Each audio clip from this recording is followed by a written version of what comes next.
Bonjour, je suis Laura de 2+1 et aujourd'hui on part à la rencontre de Pierre Coubeau, alias Fiston, assisté de Pierre Mercier. Ils sont en train de travailler sur une fresque qui va se tenir à 2 rues des Galeries Saint-Hubert, fresque réalisée dans le cadre de l'exposition Révolte.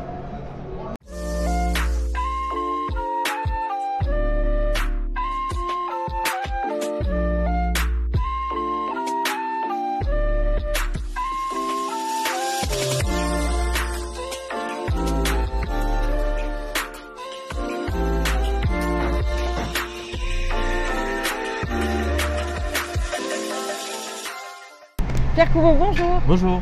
Bonjour Pierre Mercier. Bonjour. Je suis ravie de cet échange aujourd'hui.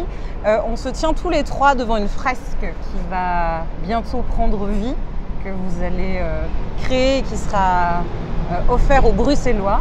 C'est une fresque qui s'appelle Révolte et que vous faites dans le cadre de ce Bruxelles Année de la Contestation et en résonance avec une exposition qui se tient jusqu'au 10 juin à l'espace VDB et qui s'appelle également Révolte. Mais on aimerait bien vous découvrir, donc je vais vous laisser en quelques mots vous présenter. Pierre. Oui, alors donc moi c'est Pierre, je dessine sous le nom de Fiston FSTN. J'ai déjà fait quelques collages en rue et je fais du dessin plus traditionnel, on va dire. Je suis illustrateur et je travaille notamment au sein d'un collectif groupe d'artistes qui s'appelle Ersatz et au sein duquel on crée des pièces de théâtre ou de spectacles de danse, installations. Alors cette fresque, elle va faire quelle surface? Alors la fresque fait 11,50 m de haut sur, c'est un L, et donc 11,50 m sur 14 mètres, plus ou moins. D'accord. Le thème était bien défini étant donné que c'était c'était dans le cadre de l'expo Révolte qui est déjà bien défini également. Donc c'est-à-dire la Révolte c'est pour le cinquantenaire, c'est ça? De mai 68 selon mes calculs, 2018. Tes calculs sont bons. Ok. Et donc dans ce cadre-là, c'est dans ce cadre-là que ça a été fait. Donc c'est un thème bien défini. Et voilà, moi ce que je mets dedans personnellement, c'est la façon dont je vois et dont j'aborde le sujet. Et aussi mon esthétique et voilà. C'est signé par Fiston. Ouais, c'est signé par Fiston. Mais dans la réalisation, parce que c'est ambitieux, parce que c'est gigantesque. Voilà. Et puis il faut que ça reste un plaisir quand même. C'est beaucoup vraiment de travail manuel, énorme, enfin vraiment au niveau de la masse de travail. Ouais. Sinon ça devient vraiment très laborieux. Ça devient laborieux, tu dois te lever tôt, tu dois monter ces échafaudages tout le temps, tu vois. Tandis que si on est à deux, on peut se passer les souffles. Rien que ça, c'est génial. À deux, c'est super, tenir la latte chacun de notre côté pour qu'elle soit droite. Les influences aussi, par exemple, j'aime bien le surréalisme des situations, donc mettre en situation des objets ou des personnages entre eux de façon surprenante. J'aime pas l'idée non plus d'avoir un message bien précis à communiquer aux gens. J'aime bien que ça suscite. On peut leur faire confiance à ces gens-là. Je crois qu'ils ont suffisamment de clés pour pouvoir décoder n'importe quoi. Et même s'ils ont les mauvaises clés et qu'ils décodent quelque chose qui n'est pas du tout attendu, c'est quelque chose en fait qui est en plus finalement. Non, absolument. C'est pour ça.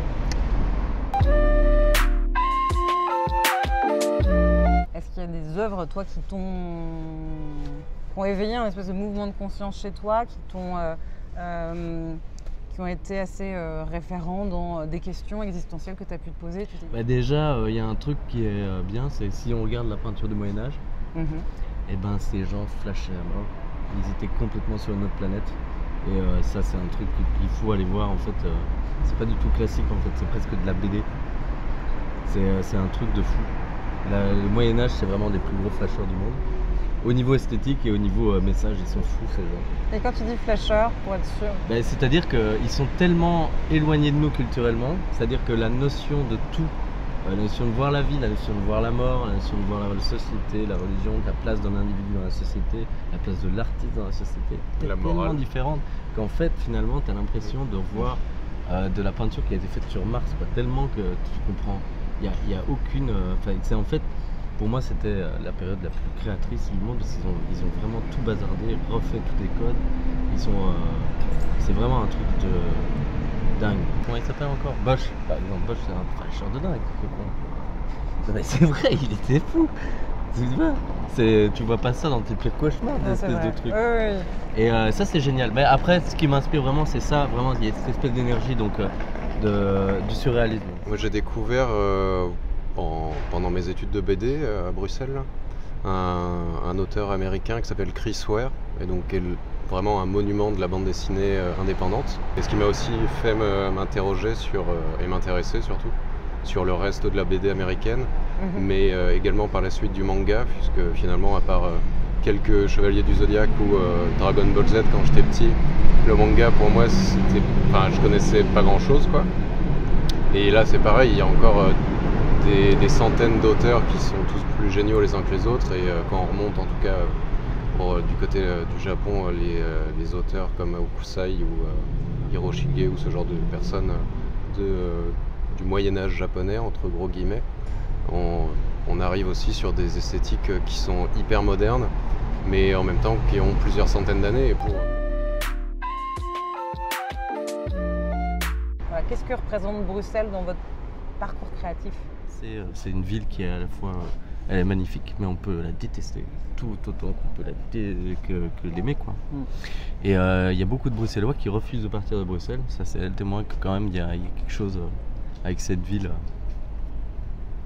qui est assez magique en fait. C'est un truc, elle est assez schizophrène quoi. T'as de la misère, il y a des choses moches et sombres qui s'y passent, mais à la fois t'as des choses magnifiques, t'as des citoyens qui font des choses bien, c'est dynamique.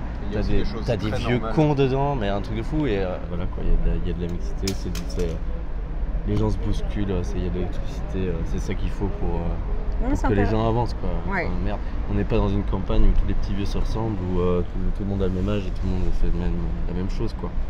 Je sais pas, tu vois, je vois ça comme dans les espèces de banlieues dans Édouard ou Monarch. Tu vois ce genre de truc. Oui, non, c'est pas... Bruxelles est à l'opposé. Ouais.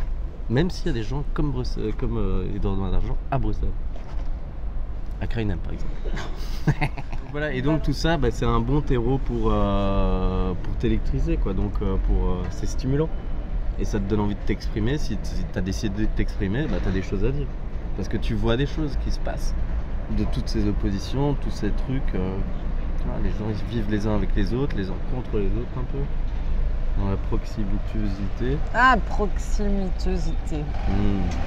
Promiscuité.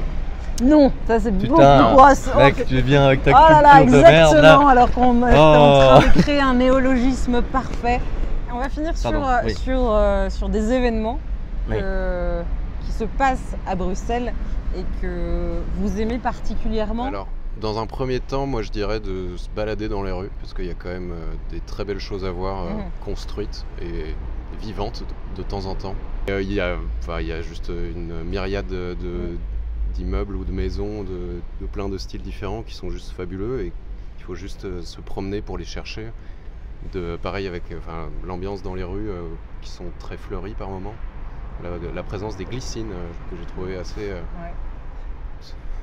assez importante à Bruxelles. Au niveau événement artistique. Mais les glycines, le cerisier en fleurs, il y a absolument non, mais en termes d'événements artistiques, je sais pas, on est en plein Kunston, et je sais pas, c'est les meilleures fêtes gratuites que je connaisse. Donc, déjà. Non, mais il y a des beaux spectacles qui se font quand même, pour revenir un peu des choses sérieuses. Les glycines, moi je retiens. Ah oui, mais absolument, tu vas couper ça. Non, nous c'était un live. C'était un live streaming. Ouais. Non, mais tu vois, non, il y a.